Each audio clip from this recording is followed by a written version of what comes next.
ನನ್ನ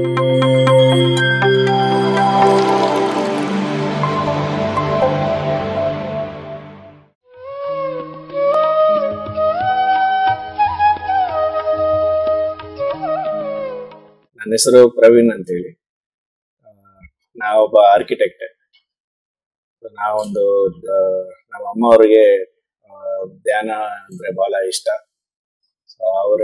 ಅವರ ಇಷ್ಟ ಮೇರೆಗೆ ನಾನು ಅವರಿಗೆ ಧ್ಯಾನ ಮಂದಿರಕ್ಕೆ ನನ್ನ ಒಂದು ಓದು ಎಂಬುದು ಅವರಿಗೆ ಹೆಲ್ಪ್ ಆಗಿದೆ ಅನ್ನೋದು ನನಗೊಂದು ಒಂದು ಅದೃಷ್ಟ.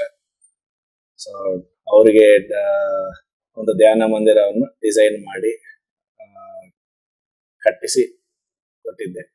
ಸೊ ಅದು ಬಂದು ಎಲ್ಲರ ಸಪೋರ್ಟ್ ಇಂದಾನೆ ಅದು ತಯಾರಾಗಿರೋದು. ಇಂಥ ಒಂದು ಧ್ಯಾನ ಮಂದಿರ ಪಾರ್ಕ್ ಅಲ್ಲಿ ಒಂದು ಧ್ಯಾನ ಮಂದಿರ ಎಂಬುದು ಬಳ್ಳಾರಿಯಲ್ಲಿ ಇದು ಒಂದೇನೆ ಇರೋದು. ಇಂಥ ಧ್ಯಾನ ಮಂದಿರಗಳು ಹಿಂಗೆ ಪಾರ್ಕ್ ಅಲ್ಲಿ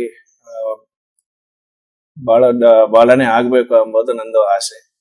ಆಕ್ಚುಲಿ ಇದೊಂದು ರೂಲ್ಸ್ ಪ್ರಕಾರನು ನೋಡ್ಕೊಂಡ್ರೆ ಅಮ್ಯುನಿಟೀಸ್ ಕೆಳಗೆ ಬರುತ್ತೆ, ಒಂದು ಹೆಲ್ತ್ ಅಮ್ಯುನಿಟೀಸ್ ಕೆಳಗೆ ಬರುತ್ತೆ ಧ್ಯಾನ ಮಂದಿರ ಅಂತವು. ಸೊ ಪ್ರತಿಯೊಂದು ಪಾರ್ಕ್ ಅಲ್ಲಿ ವಾಕಿಂಗ್ ಮಾಡಿ ಅಲ್ಲಿ ಧ್ಯಾನ ಮಾಡಿಕೊಂಡು ಪ್ರಶಾಂತತೆಯಾಗಿ ಅವರ ಹೆಲ್ತ್ ನ ಕಾಪಾಡ್ಕೊಂಡು ಹೋಗೋಕೆ ಇದು ಬಹಳ ಹೆಲ್ಪ್ ಆಗುತ್ತೆ. ಸೊ ಧ್ಯಾನ ಮಂದಿರ ಎಂಬುದು ಇಟ್ಸ್ ನಾಟ್ ಎನ್ ಒಂದು ರಿಲಿಜಿಯನ್ಗೆ ಸಂಬಂಧಪಟ್ಟಿದ್ದಲ್ಲ, ಅದು ಒಂದು ಹೆಲ್ತ್ಗೆ ಸಂಬಂಧಪಟ್ಟಿದ್ದು. ಅದಕ್ಕೆ ಪ್ರತಿಯೊಂದು ಪಾರ್ಕ್ ನಲ್ಲಿ ಒಂದು ಧ್ಯಾನ ಮಂದಿರ ಇರಬೇಕು ಎಂಬುದು ಆಸ್ ಅನ್ ಆರ್ಕಿಟೆಕ್ಟ್ ನನಗೆ ಇದೊಂದು ಆಸೆ. ಇದು ಫ್ಯೂಚರ್ ಅಲ್ಲಿ ಇದು ಎಲ್ಲಾ ಪಾರ್ಕ್ ಅಲ್ಲಿ ಧ್ಯಾನ ಮಂದಿರ ಈ ತರ ಪಿರಮಿಡ್ ಗಳ ಆಗಬೇಕು ಅನ್ನೋದು ನನ್ನ ಆಸೆ. ಸೊ ಪಿರಮಿಡ್ ಕಟ್ಟಡ ಧ್ಯಾನ ಪಿರಮಿಡ್ ಅಲ್ಲಿ ಮಾಡೋದ್ರಲ್ಲಿ ಅಡ್ವಾಂಟೇಜಸ್ ಬಹಳಷ್ಟೇ ಇದಾವೆ. ಸೊ ಆ ಪಿರಮಿಡ್ ಶೇಪ್ ಅದರಲ್ಲಿ ನಾವು ಕುಂತು ಧ್ಯಾನ ಮಾಡಿದ್ರೆ ಸೊ ನಮ್ಗೆ ಪಿರಮಿಡ್ ಶೇಪ್ ಒಂದು ಪ್ರಾಪರ್ ಆಗಿ ಆಂಗಲ್ ಅಲ್ಲಿ ಸ್ಲೋಪ್ ಆಯ್ತು.